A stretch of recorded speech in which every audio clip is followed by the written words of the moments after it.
Hey there guys, it's Lee here. Hope you're having a great day. In today's video, I'm going to be showing you how to unlock some extra performance from your Nvidia graphics card when you're Ethereum mining. So this actually uses a tool called the nvidia-smi tool, and originally I actually tried this tool and it didn't work out for me, but last night I kind of come back to it. I took another look, and after about 3 hours I finally managed to sort of work a way that worked for me and got the performance that I wanted and was actually looking for. So what you can see now is this is the Genoil's ETH miner 108, and we're currently mining at 1833. So that's fairly standard, and that was kind of my baseline starting amount. If we look to the right hand side, we've got the MSI afterburner, and you can see this is the actual power usage of the card, running about 85% at the top there. And then we've got the core clock 1329 and the memory clock 3005. So they're all fairly standard figures. What you might have tried is like overclocking the card in this state, but what you might find when you do that is that it doesn't really seem to yield any results. You can increase the clock speed, but it just doesn't provide any sort of performance for you. So what I'm going to show you now is how to increase or unlock the sort of a better potential from your actual Nvidia card itself.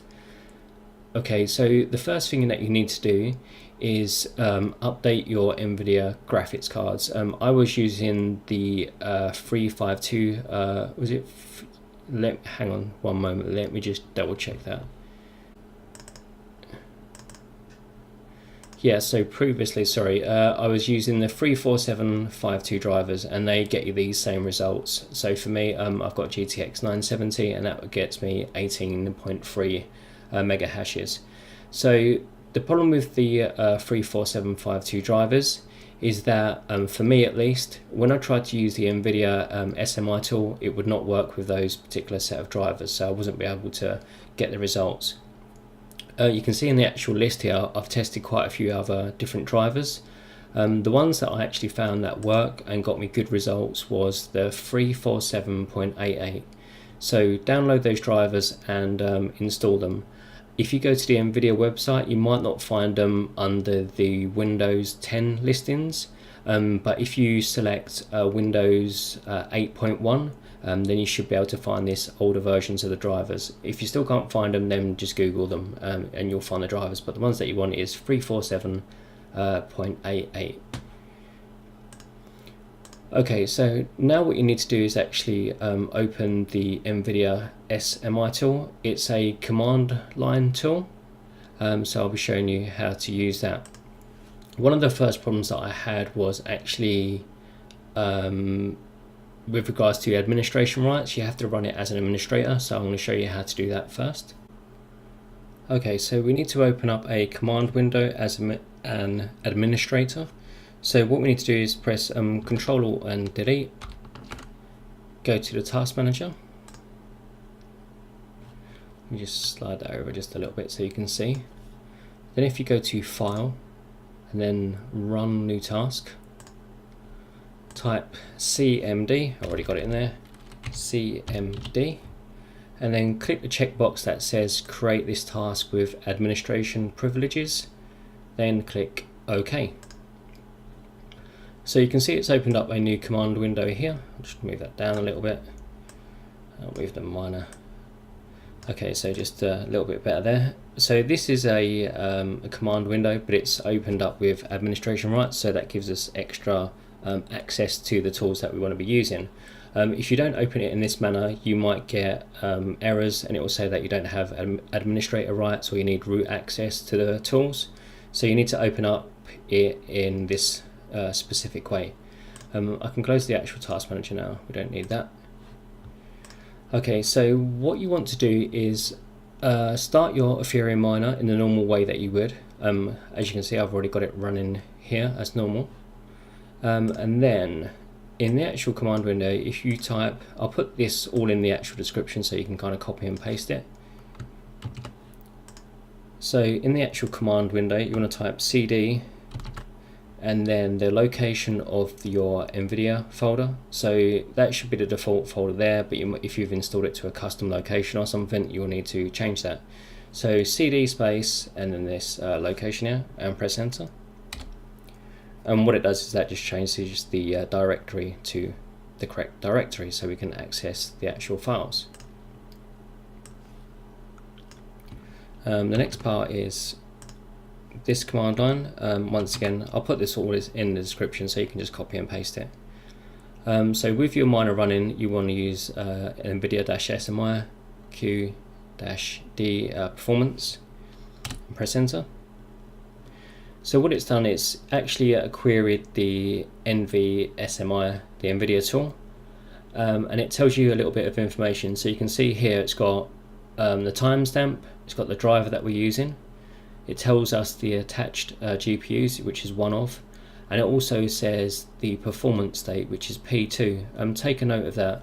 When your graphics card is running or not running, it'll be in different power states. So when it's idle, what it does is it goes to a low power state, it reduces all the clocks, and yeah, it kind of idles along, so it doesn't use very much power. The opposite is also true when you're playing intensive games, or you're trying to mine or do something like that, then it will go into a higher power state.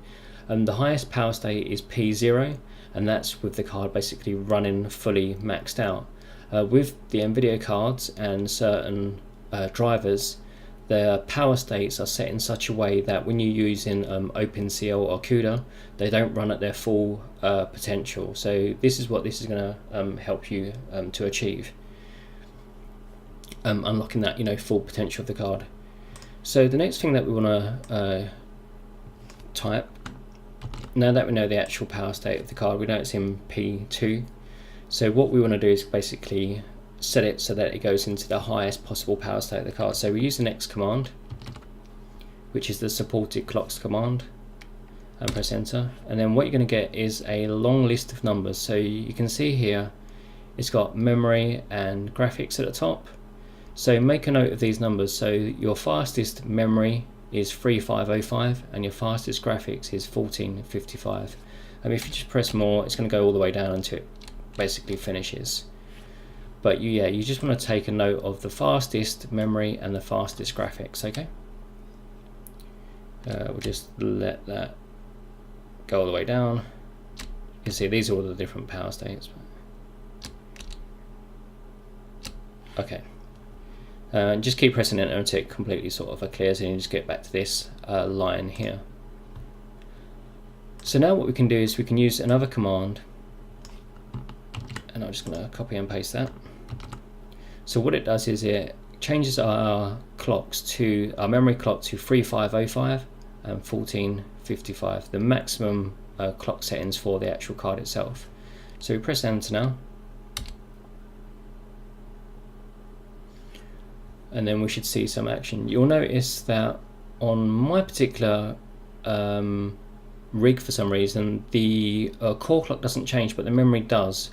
I haven't actually identified why that does or does not change, but I can also then change it with Afterburner, so I'm not too sure if it's a glitch or there's a bit of a weird kind of conflict or something with the actual drivers. But you'll notice that straight away within the actual ETH miner itself, the hash rate has gone up, so it's now 19.90, so it's quite a bit of an increase. And if I actually increase my core clock as well using the Afterburner, which is something that you guys can do as well, if it doesn't fully sort of take like that there as well. It was, so actually if it's,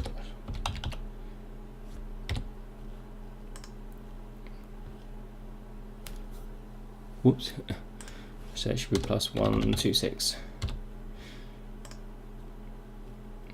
You can try these different things as well. Anyway, so now we've got using the Afterburner as well, an increase in the core clock by a 126. We've got 1454, and our memory clock using the SMI tool is 3505.